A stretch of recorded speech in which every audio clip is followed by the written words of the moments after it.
Murakoze cyane.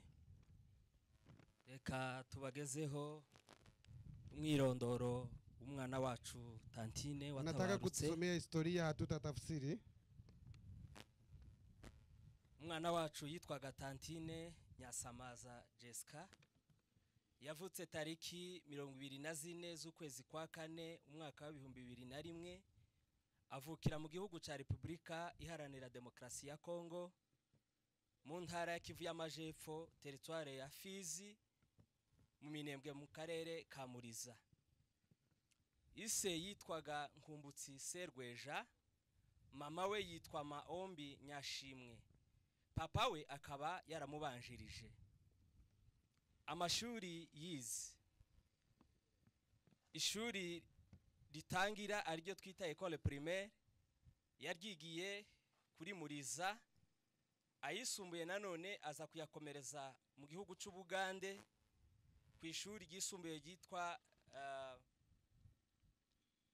Institut Nakival. Akaba yarize imyaka 3 y'amashuri yisumbuye. Ubuzima bwa Gikristo, Tantine yabatijwe ku itariki 28 kwezi kwa kane umwaka wa 2017 mu itorero rya Emmaus mu Bugande, anakorera n'umurimo w'uburirimbyi muri iryo torero. Akomereza kandi umurimo w'uburirimbyi mu itorero rya New Jerusalem. Mu mwaka wa 2021 aza mu gihugu ca Kenya kubw'impamvu nanone zo gushaka ubuzima. Nanone ageza aha muri Kenya yakomeje umurimo mu itorero rya True Way of Life Church, akaba ari naho yatabarukiye. Imirimo yakoze, yarazi gukora neza no kumenya gushakisha iby'ubuzima. Yakoraga umurimo w'uburirimbyi n'umutima wose, mu gihe cyose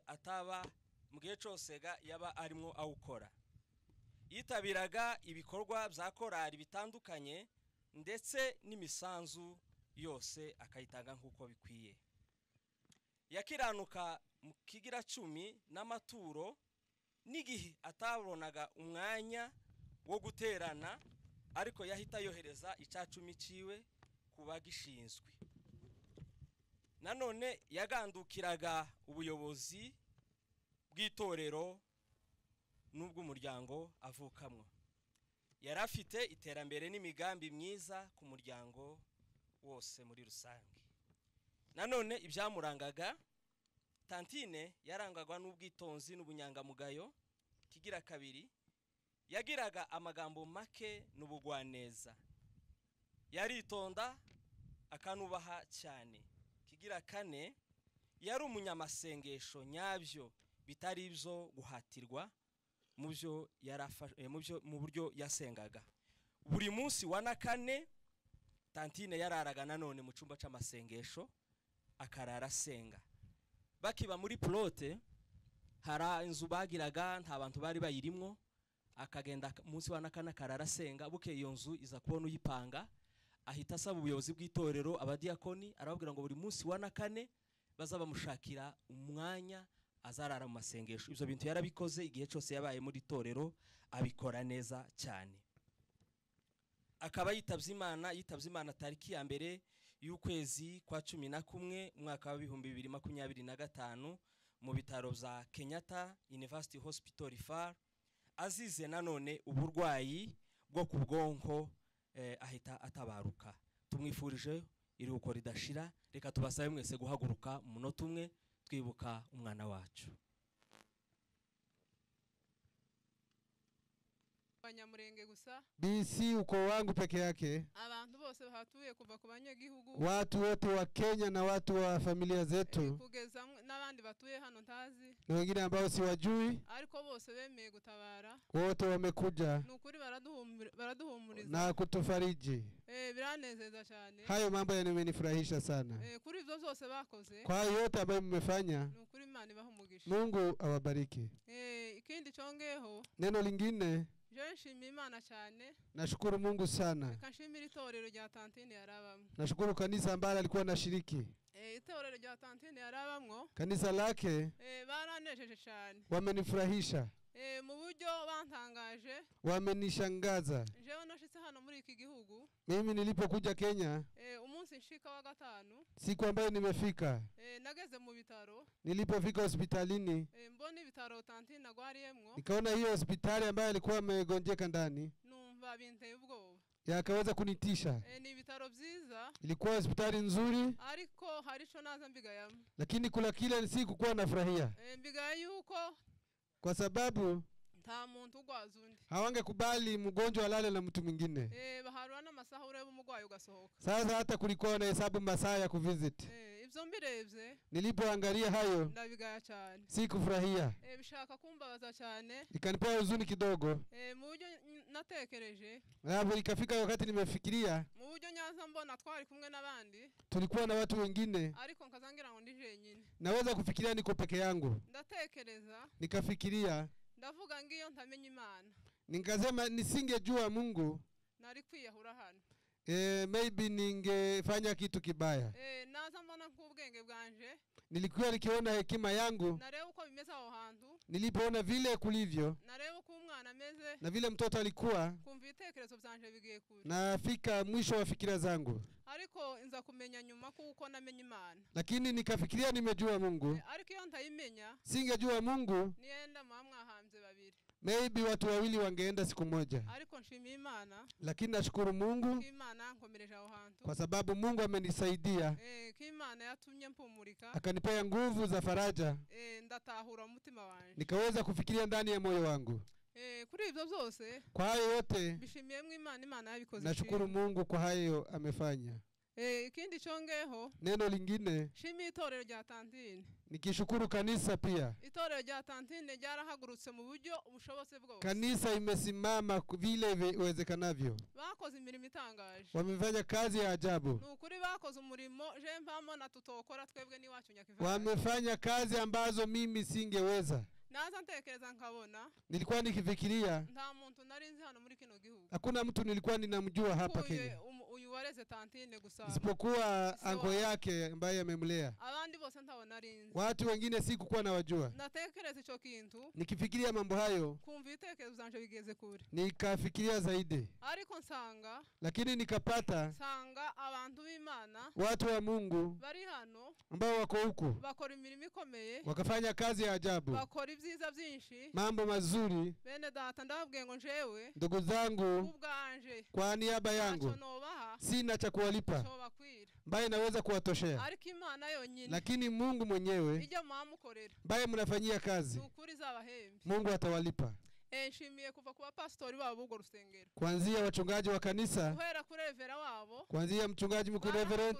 Mu buryo bushoboye. Amesimama na wachungaji wengine. Bakoze imirimo. Wamefanya kazi. Kugera kuri korale yabo. Kufika kwa kwaya alikuwa akiimba ndani. Kuva ku bana bato. Kuanzia kwa watoto wadogo. Bose bangezeho. Wote wamenifikia. Kandi bose baje kunsura. Na wamekuja kunifariji. Bashika bakaza bambwira ijambo ry'Imana. Wananiambia neno la Mungu. Numva nikajihisi n'abantu bamenye Imana, ni watu wamemjua Mungu. kandi cyanejeje cyane, Yaliyonifurahisha zaidi, nashinye yuko nimeona ya kwamba Tantine yaje hano ari muto.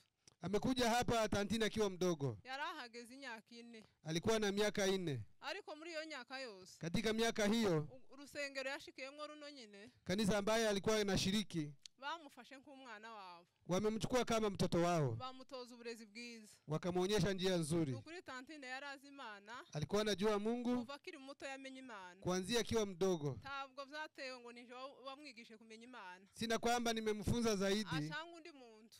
Ama mtu mwingine. Ni ibintu byamujemwe wenyine. Ni mambo ambayo yamemkujia. Ariko lakini nezezwa nuko itorero ryabo, nikashukuru kwa sababu kanisa lao nabo bemeye kumutoza uburezi bwiza, wakaendelea kumlea vizuri. Arakomeza mu ijambo ry'Imana, anaendelea katika neno la Mungu. Ubukristo bwiwe, Ukristo wake ni bwinshi cyane, ni Kristo ambaye mtu mkubwa amekomaa, ufite amateka maremare, iko na historia ndefu tutobasha kuvuga, hatuwezi kuyasema. Ariko ivyo byose hayo yote nukuri ndabashimiye mwese, ninashukuru nukuri Imana ibaho umugisha pe. Mungu awabariki. Ngarutse inyuma. Niliporudi nyuma kidogo. Shimiye kuri Winners. Nashukuru Winners. Bari abana Winners. Hawa watoto nari nyizi nkiriria mu Buganda. Nilikuwa naijua nikiwa yuko Uganda. Tantine yarampamagara kambwira. Alikuwa akiniita akiniambia ngimba umurimo w'abana ngo tugera twifatanya. Kuna kikundi cha watoto tunasaidiana. Ngo tuzadufasha imfuvyi. Tunasaidia yatima. Ngo tugafasha nabandi bagowe gutyo. Na wale wasiojiweza. Uwo muri muranezeza cyane. Kazi hiyo ikonifurahisha. Nuko ndamubwira atase. Nikamwambia je, naguteye ico gitekerezo niki? Ni nini imekusababisha kufikiria hivyo? Ubwenge wabukuye. Hekima hiyo umeitoa wapi? Ariko nsanga. Lakini nikapata kubera kumenya Imana. Kwa sababu ya kujua Mungu. Yagiye amenya byinshi. Amejua mambo mengi. Ivyo nshimiye bari abana cyane. Nashukuru kundi hilo. Aho bari. Mahali walipo. Imana ibahumugisha cyane. Mungu awabariki. Kuba mwarabanye na Tantine. Ba mmeishi na Tantine. Mukamutoza uno murimo. Mukasaidiana kwa kazi hii. Ni umurimo mwiza cyane. Hii ni kazi nzuri. Nukuri muzawukomeze. Muendelee na kazi hiyo. Kindi nshimiye Imana cyane. Neno lingine ninashukuru. Nshimiye ku nshuti za Tantine z'abanyagihugu. Nashukuru marafiki ya Tantine wa Kenya. Bari abadamu mwabonye babiri. Hawa mama wawili mumeona. Bari inshuti ze cyane. Walikuwa rafiki zake sana. Baramufashije mu bikorwa byose atuye. Wamemsaidia katika maisha yake ya kuishi hapa. Mbese yagiraga ikibazo. Akingekuwa na shida. Akiyambaza bari abantu cyane. Alikia akiwaambia mama hao wa Kenya. Kandi bakamufasha mu byihutirwa. Wakaweza kumsaidia. Ndabashimiye cyane. Ninawashukuru sana. Ukuraho muri. Mahali mulipo. Imana ibahumugisha cyane. Mungu awabariki. Ubundi cyongeyeho. Neno lingine. Shimiye Rushimisha n'umugore. Nashukuru Rushimisha pamoja na mkewe. Babanye n'umwana wanje. Wameishi na mtoto wangu. Imyaka 4 yose. Miaka 4. Ariko bamufata nk'umwana wao. Lakini wakamchukua kama mtoto wao. Nukuri ntabwo wanagiraga ngo umwana ari. Singehofia kwa sababu ya mtoto wangu. Nagaza nkuri wanje. Alikuwa ni kama mtoto ako kwangu. Kandi nagaza mubwira uzisanzure nk'umwana uri mwabo. Nilikuwa nikimwambia ujihisi kama uko kwenu. Aranyemera arabikora. Akakubali na kufanya. Nukuri ndabashimiye cyane. Nashukuru familia hiyo. Imana yabahaye ubwo butwari. Mungu ambaye amepewa ushujaa hiyo. Awabariki. Nshimiye umuryango w'ubugufi w'abanyabyinshi. Nashukuru familia ya karibu ya Byinshi.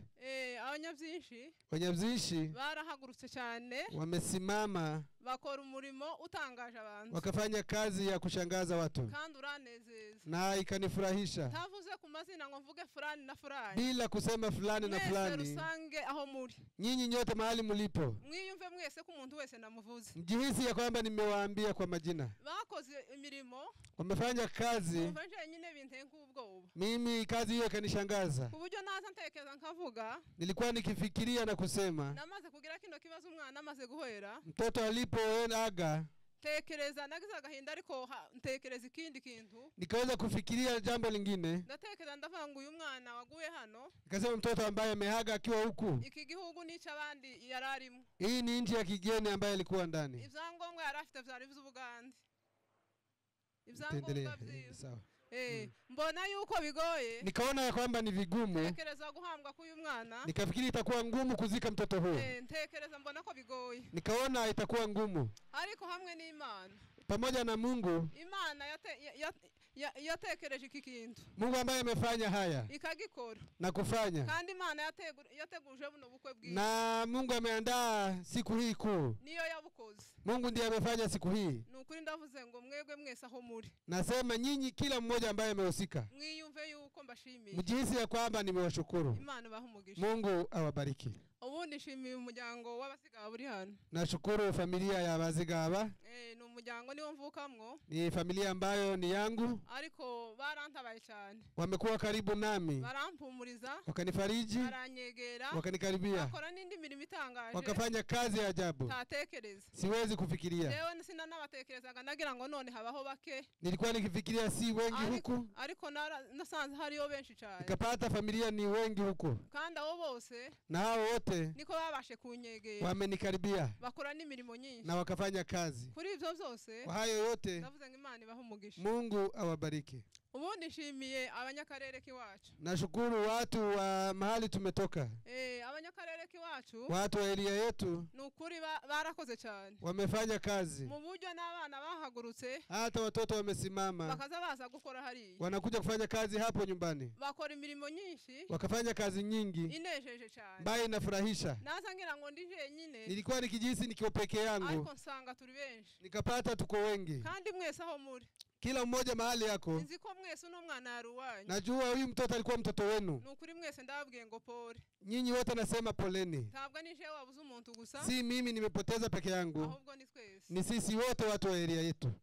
Ibyo mbishimiye Imana cyane. Hayo ninashukuru Mungu sana. Imana yarabikoze. Kwa sababu Mungu amefanya hayo. Ubundi reka mvuge kuri Tantine. Acha niongee kidogo kwa Tantine.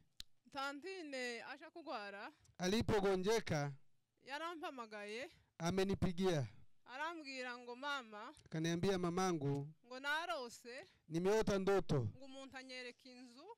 Mtu akanionyesha nyumba. Inzu nziza cyane. Nyumba nzuri sana. Ngo kandi yuzuyemo ibintu by'andi nzi rugenzi gwe. Nilikuwa ninajua safari yake. Naje nziko ngiye gusezera Tantine. Nimekuja nikijua nakuja kumwaga Tantine. Ariko icyambabaje. Kile kimeunizunyisha. Nuko nasanze atakiyavuga ari muri koma. Nimepata alipoteza fahamu.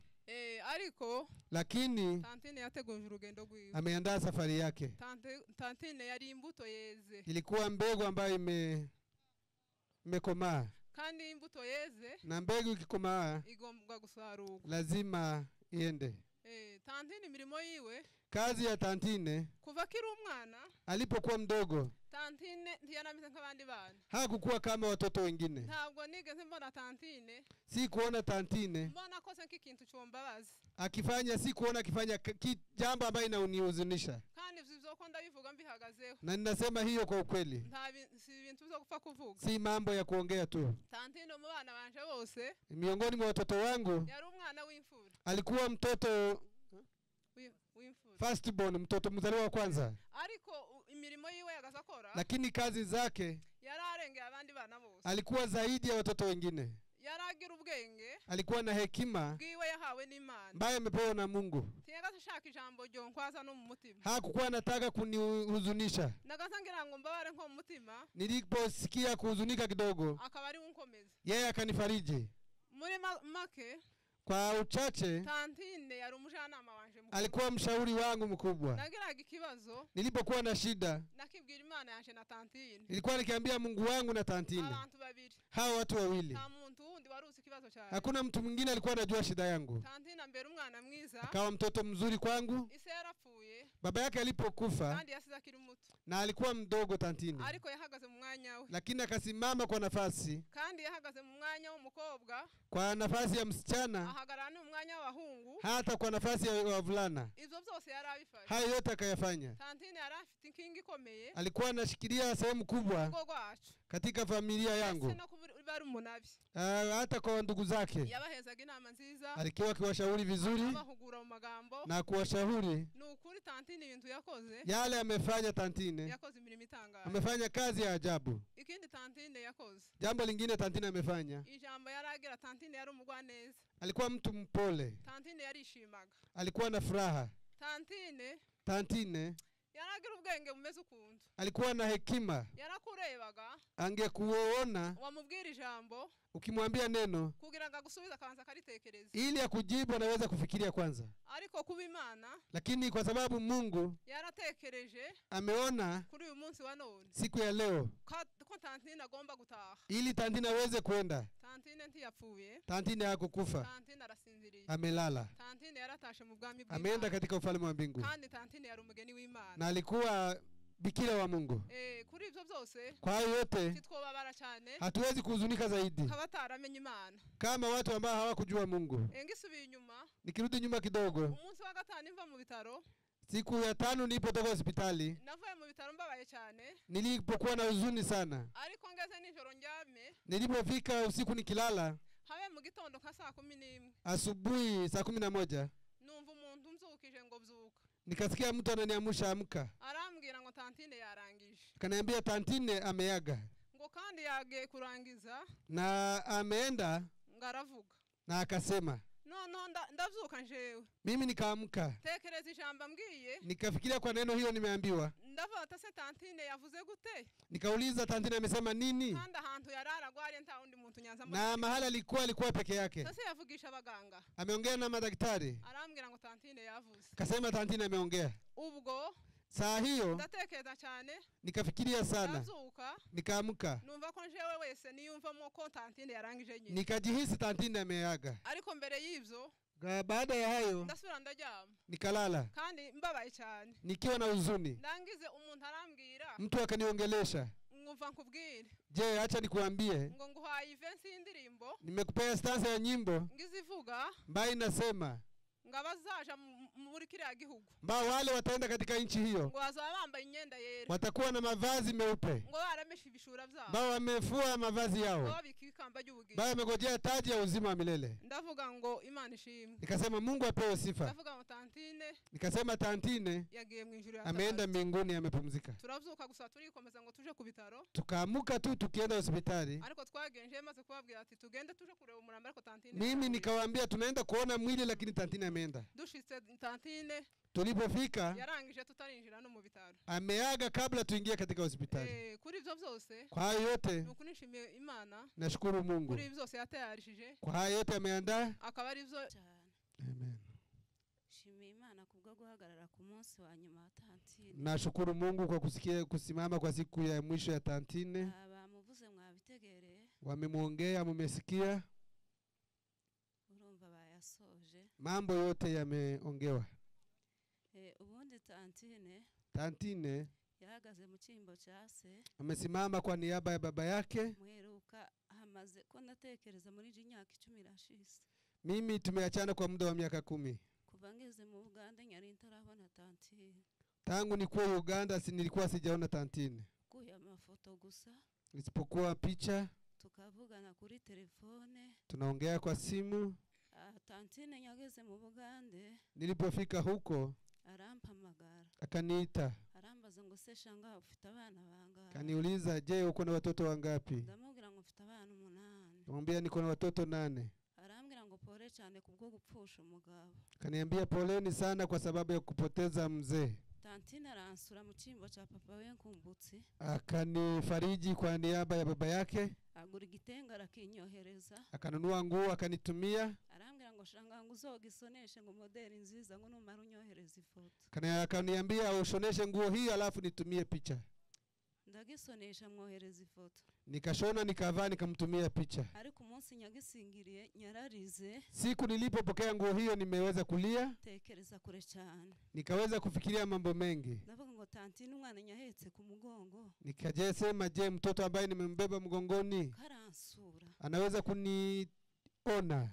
Arambwira ngo shanga nguza wihangana nubwo badata wacu bapfuye. Akaniambia huu unafarijika kwa sababu hata na kwamba wazazi wameenda. Nguko turi basaza bawe. Akasema sisi ni brother yako ama kaka zako. Nyamara kakabiri ntamuvugisha. Nikimaliza siku 2 bila kumuongelesha. Akantumira tu video. Anatumia video. Munyakeneye kugusetsa.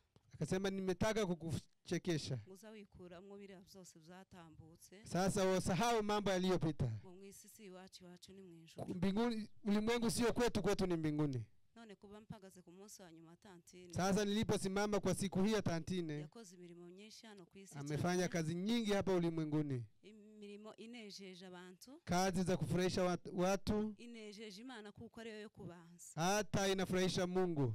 Zankomeje cyane. Hayo yameniimarisha. Ndahumurika. Ninafarijika. Ndavuga ngo reka nze mpumurize umfakazi mugenzi wanjye. Acha nikuje kufariji mjane ndugu yangu. Kandi ari muri mukazi wanje. Na ni sister yangu. Nyumvishije nkomeye. Nimejihisi nguvu. Imana imuheze uruhukiro budashira. Mungu amlaze mahali pema peponi. Shimye abantu bose baje kudufata ku mugongo. Nashukuru kila mtu ambaye amekuja kutufariji. Harabari kure. Kuna wale wako mbali. Abo badukomeje mu telefone. Wametufariji kwa simu. Abantu bose bitanze kuri tantine. Wale wamejitoa kwa tantine. Abo bari hanze. Wale wako ngambo. Abantu bose badukomeje. Wale wametufariji. Imana ibaheze umugisha. Mungu awabariki. Data wo mwijoro azabahemba. Mungu atawalipa. itorero yararimwo kanisa lake mwihangane mufarijike abakorari baririmbanye waimbaji mwihangane farijikeni abo bafatikanyije mu tuzi twose wale wamesaidiana kwa kazi tofauti mufarijike iwacu si mwijuru huku kwetu sio sisi ni wapitaji katika ulimwengu sisi ni wapitaji sisi ni wapitaji kuko imana yacu kwa sababu Mungu wetu iwacu heza ni mwijuru kwetu mahali pazuri ni mbinguni ulimwenguni sio kwetu sisi ni wapitaji sisi ni wa muda kidogo katika ulimwengu lakini tunaamini Mungu wa mbinguni kwa sababu tutamuona tantini na tuko na faraja ndugu zangu rushimisha kwa sababu ya mpango wa wanadamu yeye alikuwa akisema sasa atakula hata ng'ombe ubukwe bwiza lakini Mungu amemwandalia harusi nzuri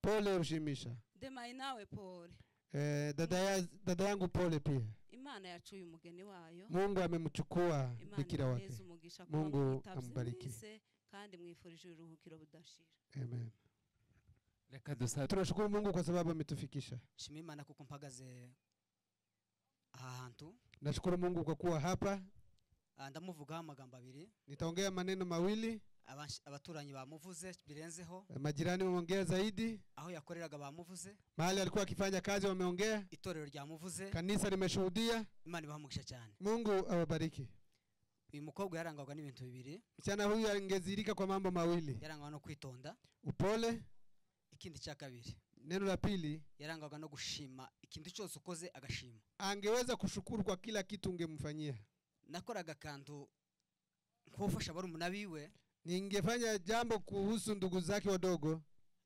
bamubwira ngo nakoze kano kanta gacinyuma kampa magara tindashima wakimwambia ngo amefanya hivi ananiandikia na shukuru turakoze papa mdo anasema amefanya vizuri zukuri uyu mwana ndabimuhamyamo n'ubwitonzi yagira hayo ningeshuhudia upole wake biramugaragaza ko yari umukristo hiyo inazilisha yeye alikuwa mkristo kandi ushimiye kuko yaba yakoze ubutumwa aha hantu na shukuru ya kwamba amesihubiri injili katika nchi hii ibi baba bavuga byose n'ubutumwa yakoze haya yote ni injili Imana ishimwe ko yabukoze Mungu apewe sifa ndasoje nikitamatisha shuhuda nshimiye itorero ryamureze nashukuru kanisa ambaye imemlea huko Imana ibahamugisha Mungu awabariki tubivuze tukuye kundibaza imitima tunaongea kutoka ndani ya mioyo mwatugiriye neza kubana nawe mmefanya vizuri kuwa pamoja naye dushimira rushimisha abanye nawe tunashukuru rushimisha ambaye amekuwa naye bigeze kumbwira ngo azarara mu cyumba cha mu rusengero walikuwa akiniambia alikuwa akilala kwa chumba ya maombi kuko nari mpazi nkavuga atese ni gute bemerera mwana mukobwa ngo arare mu cyumba wenyine iruhande rw'umuhanda nilikuwa nikisema kwa nini wanakubali msichana mdogo alale kwa kanisa peke yake baraba niko yabihisemo wakasema ameamua hivyo awe nalala kwa kanisa siku hiyo muhamagara arambwira ngo pamudo akaniambia nilipomuuliza akaniambia anko reka nsenga ahubwo nawe uzudusengera kugira ngo tugire ubwenge abana bacu acha niombe hata wewe unatusaidia kwa maombi Imana ibahamugisha cyane Mungu awabariki kuko mwakomeje kumuba hafi kwa sababu mmekuwa pamoja na yeye dushimiye abanyabyinshi tunashukuru familia ya Byinshi ubwo nageraga hangaha nilipofika hapa umunsi nashitse niho umunsi yarangijeho siku nimefika ndio siku ameaga ariko abanyabyinshi bambaye hafi lakini wanyabyinshi wamekuwa karibu nami Imana ibahamugisha Mungu awabariki ndabashimiye ninawashukuru byimazeyo shimiye bashiki bacu babanye natwe nashukuru dada zetu ambao wamekuwa pamoja nasi mwakoze bidasanzwe mmefanya mambo asiyo ya kawaida Imana ibahamugisha Mungu awabariki dushimiye abagabo hari Gidurai tunashukuru watu wa Gidurai bose bagi batuba hafi wamekuwa pamoja nasi tukabana nabo kugeza saa 5 za nijoro bakabona gutaha tunakaa pamoja nao mpaka saa 5 ya usiku ndio wanaenda bakatugeraho asubuhi wanakuja Imana ibahamugisha Mungu awabariki dushimiye abanyamurenge bana Kivale tunashukuru abanyamurenge wa huko Nyakivale abanyamurenge hano Gidurai hano Nairobi wa Nairobi turabashimiye tunawashukuru abanyamurenge mwagize neza abanyamurenge mmefanya vizuri abanyakenya batuye hano mwagize neza wakenya ambao wako hapa mmefanya vizuri mwaraduhumurije mmetufariji mwatubaye hafi mmekuwa pamoja nasi Imana ibahamugisha Mungu awabariki ndashimira Mwantenderi nashukuru familia ya Ntenderi yakomeje kutuba hafi cyane wamekuwa pamoja nasi baraduhumuriza wakatufariji tako batagise wamefanya zaidi dushimiye abahizi kuva mu Bugande tunashukuru familia ya Bahizi no hanze hose ulimwengu mzima Imana ibahamugisha Mungu awabariki abanyakarere ka Muriza familia ya karere ka Muriza mwakoze bidasanzwe Imana ibahamugisha mmefanya mambo ya ajabu Mungu awabariki Nubu mkomeje kutuvugisha na mnaendelea kutuongelesha na bari hano bakomeje kutuba hafi na wale wako hapa wanakuwa karibu nasi. Imana ibamugisha. Mungu awabariki. Ndashimira abo kwa muyomba w'umwana anyakugendera. Tunashukuru kina mjomba wa mtoto ambaye ameenda. Mwatubaye hafi, Imana ibamugisha. Mmekuwa pamoja nasi, Mungu awabariki. Twarabizirikanye. Tumeyachukulia dhamani.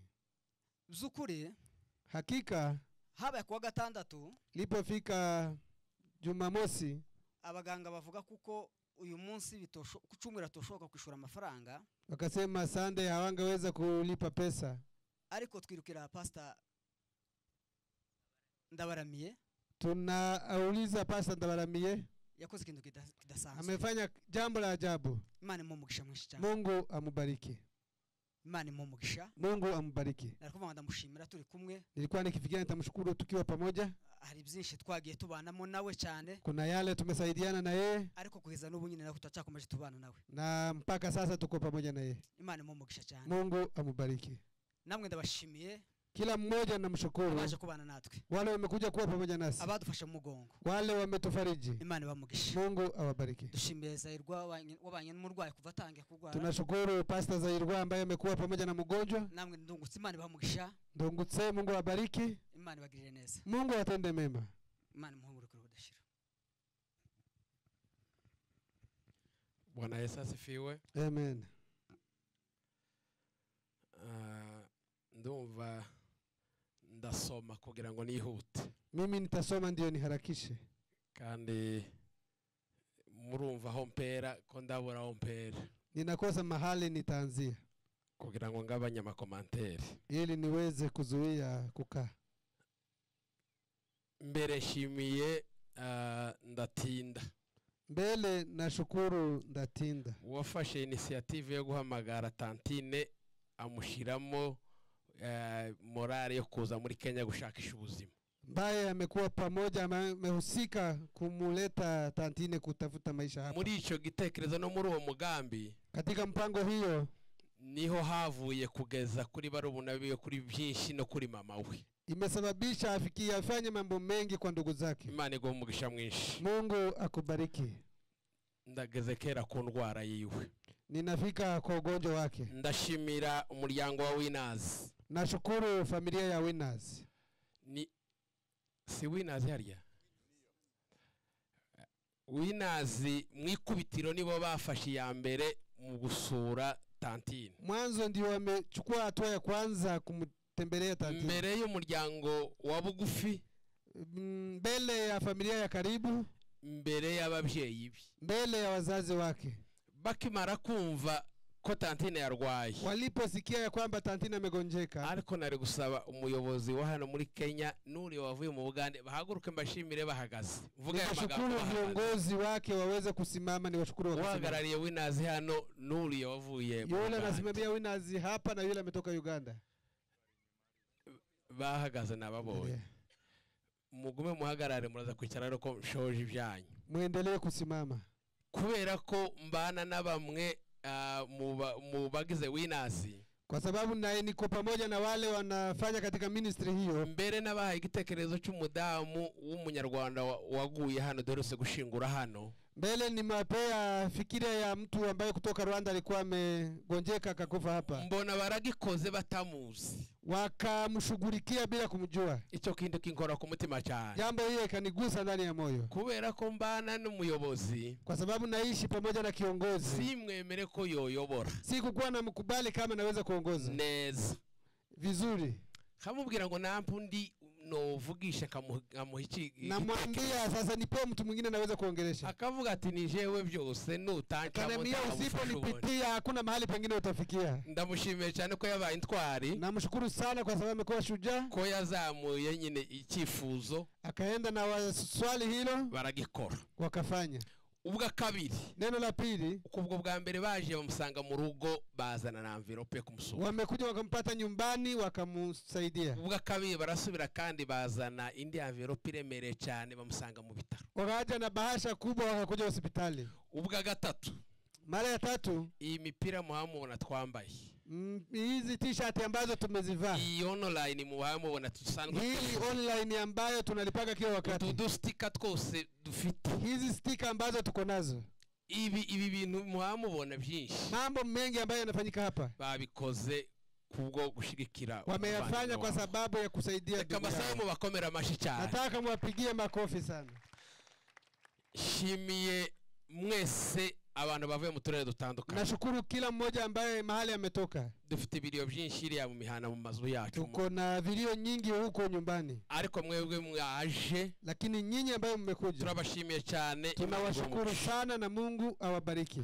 ndashimira akarere ka Gidurayi nashukuru area ya Gidurayi by'umwihariko kwa ubinafsi mwaradusuye mumetutembelea mwaduteye inkunga mumetusupport mwabanye natwe mumekuwa pamoja nasi Imana ibaho umugisha mwinshi Mungu awabariki ndashimira umuryango wa byinshi nashukuru familia ya byinshi Kenya wote familia yote Imana ibaho umugisha mwinshi Mungu wa mbinguni awabariki mwarakoze mumefanya kazi ese by'umwihariko byinshi Gidurayi kwa ubinafsi byinshi Gidurayi ufite umwihariko wanyu uko na ubinafsi wenu Imana ibaho umugisha mwinshi Mungu awabariki ndashimira umuryango wa Muhizi nashukuru familia ya Muhizi Kenya Kigali diaspora na mahali tofauti barakoze cyane wamefanya kazi zaidi barakoze cyane wamefanya zaidi Imana ibaho umugisha mwinshi Mungu awabariki ndashimira umuryango wa Ntenderi nashukuru familia ya Ntenderi tumaze kugira bile irenga $2,000 by'idolari tulipokuwa na bili zaidi ya 1200 twakoze inama yihutirwa tumefanya kikao cha uharaka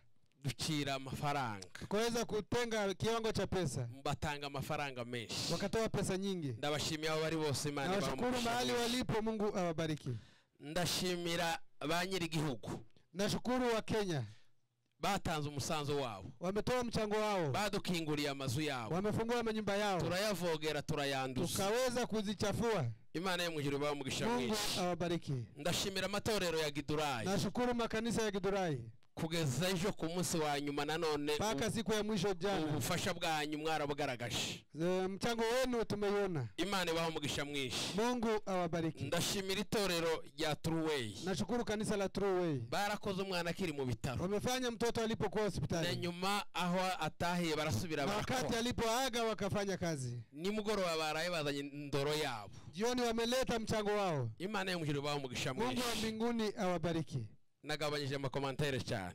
nimezuia kuongea mambo mengi ndashimira abaririmbyi ba Sovereign uyu mwana yaririmbaga nashukuru waimbaji wa Sovereign ambayo walikuwa baramusuye ibyo byiciro byose wamemtembelea hiyo sehemu barwa bahakorera n'ibitaramo ejo bundi hata wakafanya kesha Imana yo mu ijuru ibaho umugisha mwinshi Mungu wa mbinguni awabariki reka mvuga amagambo abiri kuri Tantine cyane ongea mambo mawili kwa Tantine urupfu rwa Tantine kifo cha Tantine tirufite amagambo menshi haina mambo mengi yafashwe n'indwara imutunguye ameshikwa kwa kigafla na ugonjwa afatirwa ahantu habi mu bwonko akashikwa mahali pabaya kwa ubongo tumujanye ku bitaro bwa mbere tulipompeleka hospitali mara ya kwanza bamufata ibizamini byose bishoboka wakachukua test za kila mahali basanga nta ndwara ikaja ikiwa negative ariko baratubwira ati mugende mushaka amafaranga ngana gutya wakasema endeni mtafute pesa kiwango hiki ni muyabona muzaze tumucishe muri scan y'umutwe kubera sasa tutachukua scan ya kichwa yababaraga umutwe kwa sababu alikuwa kiumwa kichwa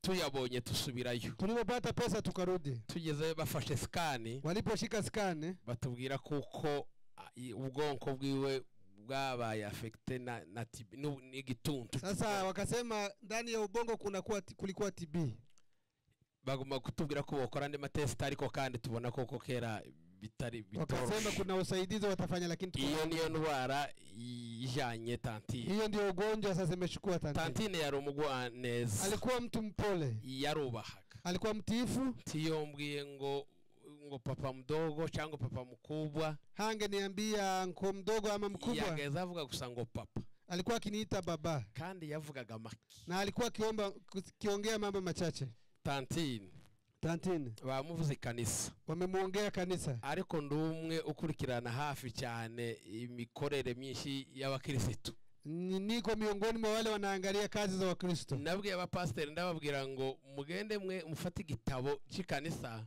nimeambia wachungaji muende mchukue kitabu cha kanisa murebe imirimo ya Tantine muangalie kazi za Tantine aha muzavuga ibintu mwabonesheje amaso hapa mkuje kuongea mambo ambayo mmeyaona Tantine yoherezaga icya 10 atasenze. Angetuma hata fungo la 10 kama hajakuja kanisani. Ntabwo sinzi ko ukwezi korenga. Sijui ya kwamba mwezi ingepita.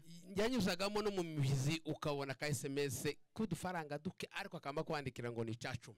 Hata kituma pesa na kuambia hii ni fungo la 10. Tantine yaragize amezi menshi yarasabishije umunsi wa 4 w'amasengesho. Alikuwa na muda ama amechukua siku ya 4 ya maombi kwa kanisa. Ndo ndamubwira ati hariya mu rusengero habamwe imbeho nishi. Nilikuwa nikimwambia hapo kanisani kuna baridi nyingi. Uzarwara umusonga. Utagonjeka pneumonia. Uzusengera no mu rugo. Unaombea hata nyumbani. Arambwira ngo aha niho azayumva bohokeye. Anasema hapa ndiye anasikia akiwa huru. Uzarebe gundi mube babiri. Tafuta mtu mwingine mkoa wawili. Atoya ni binjenje nyine. Akasema la, mimi napenda kuomba nikiwa peke yangu. Yari umukristo. Alikuwa mkristo. Yarazi ibyo akora. Alikuwa ajua kile anafanya. Yarazi ibyabamo. Hata yale anaishi ndani. Nibi byose arabizi. Na hayo yote anajua. Tantine yarafite imigambi myiza ku muryango wao. Alikuwa na mipango mizuri kwa familia yake. Imana rero imwakire umugambi gwa. Mungu ampokee katika ufalme wake. Barakoze cyane. Mbere ya byose dutanze mpore. Mbele tunatoa rambirambi ku muryango w'abanyabyinshi, kwa familia ya Byinshi no ku muryango wacu w'abazigaba na familia yetu ya Bazigaba, no kuri mitualite, hata kwa uko mituality, n'ubwoko bw'abanyamurenge bwose, hata kwa uko ya wanyamulenge wote. Kuko umwana n'uyu, kwa sababu mtoto kama huyu ni umuntu twari dutezemo ibintu byinshi cyane. Ni mtu tulikuwa tunatarajia mambo mengi ndani yake. Iyo tubonye agiye, tukiona naenda, turababara, tunahuzunika, ndetse n'ubwoko bukababara, hata taifa linahuzunika.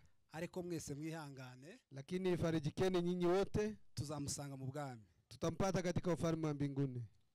Icya kabiri, neno la pili, shimiye abantu bagiye babana naje muri iki kibazo. Nashukuru watu ambao wamekuwa pamoja nami katika shida hii. Uyu mwana twabanye nawe twaramureze, mtoto huyu tumekaa na yeye tukamlea. Niyi utaratibu afite ijambo ry'Imana, hata utaratibu ya neno la Mungu ni wacu cyane, na data yarabareze cyane mu ijambo ry'Imana. Hata baba yangu amemtoza neno la Mungu. Uyu muco afite wo kwizera bagiye bahamya, tabia hii ya imani alikuwa anashuhudia. Kintu gikomoke iwacu kabisa, numvisha ukuntu bamuhamije mu itorero. Nimesikia ushuhuda wake. Niko bagiye bahamya na bamasenge n'abandi bashiki bacu. Hiyo sasa ni ushuhuda ya familia. Ndavuga ngo Imana ihabwe icubahiro. Nasema Mungu apewe sifa. Uyu ni umugisha w'Imana. Hii ni baraka ya kutoka kwa Mungu. Ibonye baraguhamije mu kwizera, ukisikia wanashuhudia imani yako, abari umugisha w'Imana. Hiyo ni baraka. Habe n'abaramu yarabyifujije, hata Baramu ametamani hayo. Aravuga ngo icampa ngafurufu ngubwa abakiranuka. Heri nife kifo cha watakatifu, ngo amaherezo yanje akaba nka yao, hata mwisho wangu iwe kama yao. Nukuvuga ngo iyo mubona urupfu rw'abakiranutsi, mkiona kifo ya taule, ni umugisha w'Imana. Hiyo ni baraka kutoka kwa Mungu. Imana ihabwe icubahiro. Mungu apewe sifa. Ikindi congeyeho, neno lingine ngiye kuvuga kuri nsubiye inyuma ho gatoya, hariho babyara bacu, kuna binamu zetu nshimiye bali na washukuru bari hanze, bao wako nchi tofauti. Hariho Manasi uri hano, kuna mzee Manasi, hariho Bugenga uri hanze, kuna wewe ndugu yake. Aho bari hose bumve ko nabashimiye, mahali walipo wasikie nimewashukuru, kuko bambaye hafi muri iki kibazo, wamekuwa karibu nami katika shida hii, cyo guhumuriza maombi ya kufariji dada yangu. Ikintu naringiye kuvuga, jambo ambayo ningesema jya nyuma kuri Tantine, neno la mwisho kwa Tantine. Uyu mwana kumubona gutya, vile mnavyo mlipomuona, nyina yakunze kuba iruhande rwanje cyane. Nyina yabaye iruhande rwanje, mama yake amekuwa karibu na mimi sana. Mfite ubuhamya bukomeye cyane kuri uyu mwana. Niko na ushuhuda kubwa kwa mtoto huu. Ukuntu itorero rya muhamyaga iwacu, vile kanisa lilikuwa likimshuhudia huko kwetu, nayoboye itorero, mahali nimeongoza kanisa, niko n'iri torero rya True Way rya muhamije. Hivyo ndivyo kanisa hili limemshuhudia, kandi rya muhamije kabisa, na imemshuhudia kabisa. Nanje kumva nk'ifieri nubwo ndi mu, najihisi vizuri kwa sababu ya ushuhuda hiyo. Imana ihabwe icubahiro. Mungu apewe sifa. Naho kuva mu mubiri, kutoka ndani ya mwili, Tantini yari ingando yicayemo. Sasa hii ilikuwa nyumba ya muda mfupi alikuwa ndani yake. Yari inzu y'igihe gitoya. Ilikuwa nyumba ya siku chache alikuwa akiishi ndani. Temporary y'igihe gito. Ilikuwa nyumba ya muda mfupi. Ariko hari inyubako nzima. lakini kuna majengo ambayo yameandaliwa tantine yagiye kubamo ambayo ameenda kuishi ndani. iyo nyubako kandi ntazosubira kuivamo. Majengo hii hataondoka ndani yake. Bwana Yesu asifiwe sana. Amen. Iyo nyubako tantine ntazosubira kuivamo. Hataondoka katika mwili ambaye amevaa. Maomba humurike. Mama yake yafarijike. N'imiryango humurike. Hata familia. Tantine yavuye mu ngando. Tantine amevua mwili. Nyubako nzima. Ameenda katika majengo ambayo yaliyo safi. Tarubatswe n'amaboko y'abantu. Ambayo haikujengwa na wanadamu. Ahubwo yubatswe n'Imana yo. Ambayo imejengwa na Mungu mwenyewe. Iyo niyo nzu tantine yicaye. Hiyo ndio nyumba tantine amekaa ndani. Ngo dufite ibyiringiro. Tuko na tumaini ko tantine yagezeyo. Kwa sababu tantine amefika. Azongera kubabara. Hata huzunika tena. Kwifuza. Hata tamani tena. Yagutekereza ngo nyina rari. Hata kufikiria mama yake atakula nini. Hata weza kufikiria shida zingine. Hata gonjeka tena. Anakaa katika umilele. Niyo natwe twifuza kuzaba. Hao ndio na sisi tunatamani kuishi ndani. Muhumurike. Farijikeni. Mwese muhumurike. Nyinyi nyote mufarijike. Wanyabzinshi. Na nyirarume. Kina mjomba. Abaturanyi. Ndugu zake abantu bose babanye na tantine. Wale wameishi naye. Tuzamusanga mu bwami. Tutampata katika ufalme. Rero tukaba dufite indoro. Si tuko na mchango wetu bahasha. Yateguwe na banyirarume. Bae imeandaliwa na kina mjomba. Iyo ndoro turaza kuyigeza ku muryango wa Maombi. Tutakuja kuifikisha kwa familia ya Maombi. Asigaye muhumurike. Kwa hivyo mufarijike. Kandi mugira amahoro y'Imana. Na amani ya Mungu ikiwa pamoja nanyi. Akoze cyane. Asante. Barakoze cyane bamuyomba. Kina mjomba mmefanya vizuri. Kandi namwe tunashukuru Mungu kwa siku ya leo. Kuko duhagaze hano. Kwa kusimama hapa. Kuvuga gushingura no mwana. Kwa kumsindikiza mtoto wetu. Uyu mwana nuwo mu karere kiwacu ka Muruga. Huyu ni mtoto wa area ya kwetu. Yavuye iwacu ari mutoya. Ametoka kwetu akiwa mdogo. Ataravugwa cyane nkuko muhaye mu mufuko. Alikuwa hajakuwa na ushuhuda nyingi kama hii mnashuhudia. Uwo twari dufite ni umuvyeyi we. Mama yake ndiye tulikuwa na yeye. N'abandi bavyeyi tukiri kumwe nabo mu Minembwe. Na wazazi wengine ambao tuko nao huko nyumbani. Ariko rero twababaye. Kwa hayo tumehuzunika. Kuko nubise nyirasenge yavuze nyine yarahagaze mu giti byinshi. Kulingana na vile shangazi yake amesema alikuwa anasimama kwa nafasi ya watu wengi. Urabona uyu mwana yari imfura ya nyina. Mtoto akiwa mzaliwa wa kwanza wa mama yake. Kandi nyina agira ikibazo mbere. Mama yake akawa na shida mbele. Abari babasigarana. Akabaki na mtoto huo. Nguko mwana nyina yabivuze ati yari umujanama wanje. Kama vile mama yake amesema alikuwa mshauri wangu. Undi kandi yaramwegereye. Na alikuwa karibu na mama yake. Kubona no mwana no munsi wanone nyina se kumubura. Kuona sasa mama amepoteza mtoto huu. Kandi ariwe yarafite nk'umugabo. Na alikuwa kama mzee. Urumva hari icyuho kitari gitoya. Sasa kuna amepoteza mtu wa maana. Kubera uko kwa sababu hayo ariko nyina yihangane. Tunatoa rambirambi zetu kwa mamake. Si wewe wenyine. Si yeye peke yake. Muri kino gihe. Katika wakati huu. Ni ibihe bigoye bya kino gihe. Ni nyakati ambazo za shida. Ariko yihangana zaba. Lakini afarijike na ataishi. Turashimye cyane. Tunashukuru sana. Kubona imiryango ingana gutya yaje. Kuona watu wengi ambao wamekuja kutufariji. Nanje nabaye aha ndi umugenzi. Mimi nilikuwa hapa kama msafiri. Uyu mwana yapfuye ngeze hano. Nilikuwa mgeni hapa. Ariko rero nubwo ntahabaga hari abandi nk'aba bose. Lakini hata kama singekuwa kulikuwa watu wengi hapa. Ariko numva ngiza agahinda kenshi. Nikasikia nimehuzunika. Kandi mbona igihugu na mwana nyine azamukiyemo katika nchi hii ya kigeni. Numva binteye ubwoba. Ikanitisha kupoteza mtu hapa. Bw'amaziko ye. Ya siku ya mazishi yake. Mbona kuko ino numva bazavuga ngo hazaharibwa ibintu byinshi bitari bikeya. Kuko kuna garamika mambo mengi. Ndatekereza tese ibi bintu bizava he? Ninajiswali mambo haya yatatoka wapi? Bizakorwa gute? Itafanyika kwa njia gani? Ariko ubwo nagiraga hariya mu rugo nyina aho umuvyeyi nyina yarari. Wakati nilipofika mahali mama alikuwa, nasangaga abantu bahicaye. Ningepata watu wakikaa hapo. Bafite ico kibazo. Wakiwa na shughulika mambo hayo.